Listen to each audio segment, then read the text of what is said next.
I'm often asked, how do chiropractic spinal adjustments help scoliosis? And there are three main ways that chiropractic adjustments can have benefit to scoliosis patients.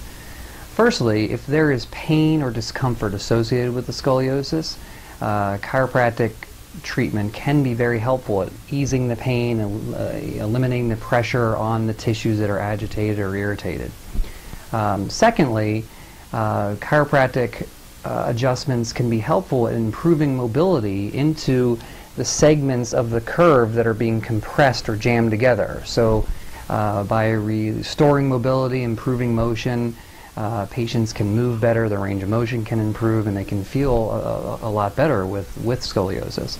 And thirdly, and most importantly, chiropractic adjustments help to align the spine. And it's been shown that this can be helpful to slow down the rate of growth of the curve.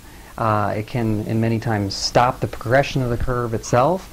And even there are cases where chiropractic adjustments have been shown to help actually reverse the development of the curve itself. So those are the ways in which chiropractic adjustments help scoliosis.